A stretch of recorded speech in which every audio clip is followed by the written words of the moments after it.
आणि आता बातमी महत्त्वाची। राज्यामध्ये तब्बल 2,08,000 मतदार वगळले जाण्याची शक्यता वर्तवली जाते।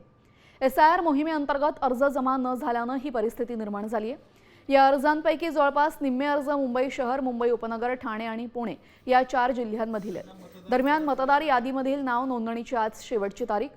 प्रारूप मतदार यादी जाहीर झाल्यानंतरच त्यामध्ये नाव नसलेल्या पात्र मतदारांना निर्धारित कालावधीमध्ये नाव समाविष्ट करण्यासाठी किंवा माहिती दुरुस्त करण्यासाठी दावा करता येणार आहे।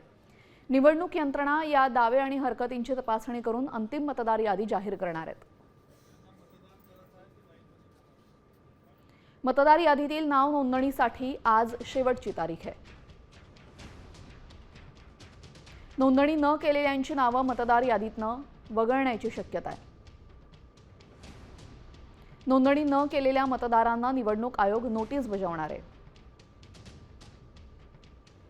16 सप्टेंबरपर्यंत दावे आणि हरकतींची दाखल करण्याची मुदत आहे। 19 ऑक्टोबर 2026 रोजी अंतिम मतदार यादी जाहीर होईल।